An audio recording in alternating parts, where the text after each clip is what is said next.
Whether it is the $9 that comes out of your pocket if you're driving into Manhattan, or the $15 billion that the MTA says it will spend improving the transit system as a result of congestion pricing, there are a lot of numbers involved as we discuss the program. Topic of interest to the state's fiscal watchdog. In the last months of 2024, we saw State Comptroller Tom DiNapoli release a series of reports looking at the budget gaps, the inefficiencies at the MTA, and uncertainties within the MTA budget. Now with the congestion program here, we wanted to check in with the State Comptroller again. Tom DiNapoli with us in studio. Good morning. Great to be back.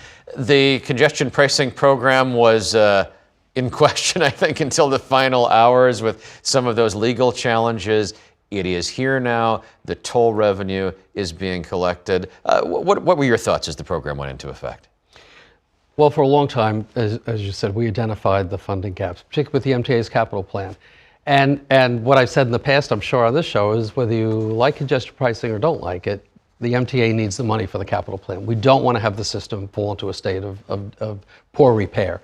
And you could debate the policy choice. The choice was made. So far, the courts are holding it up.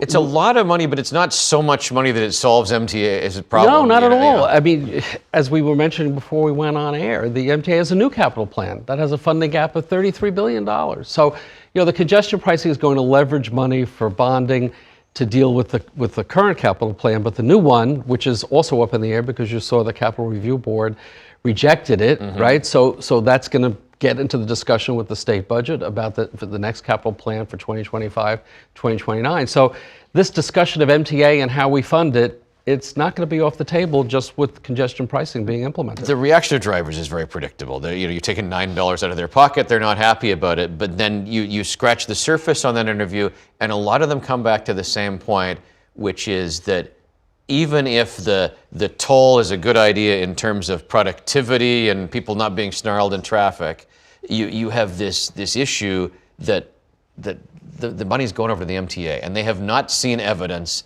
that the MTA spends money wisely or efficiency. You've looked at that in some of your audits. Well, I'll say two things. First of all, absolutely correct. The MTA needs to be much more efficient and much more cost conscious. No question about it. We just had an audit on their procurement policies, an example that showed significant falling short of their own transformation objectives. But I think the other piece is that people need to see results. They need to see that the system will be maintained well. There will be new rolling stock, new trains, new equipment. They need to not only be paying this extra toll, they want to see the results. And I think that's where it gets back to the MTA management. And what I'm hoping now that the debating part is over about congestion pricing, really focus on those management efficiencies and leadership and deliver on what's promised. Right, the implementation has certainly been a distraction. People want to see the evidence. Yeah. I mean, then the debate will be whether or not congestion in fact is relieved. That's the other piece to I have a clip from our interview with Kathy Wild, who represents businesses for the partnership for New York. Here's what she said on the program yesterday.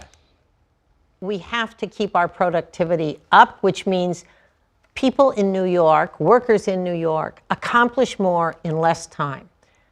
Congestion is the enemy of that effort. Have you measured in any way that impact on the economy, that the drag that traffic jams create on the ability of New York? Yeah, it's an interesting question. We haven't put a dollar figure on that. It might be a good idea. I'll take that back to our team and say, let's go back and report that. We haven't done that. But I mean, look, I think everybody can assume that Kathy's observation is an accurate one. I want to get to a couple of other topics here. The governor has this proposal out there to take excess sales tax revenue and essentially rebate it to people, millions of rebate checks to New Yorkers. Can the state afford to do that? We're about to embark on the state budget process. This will be one of those proposals.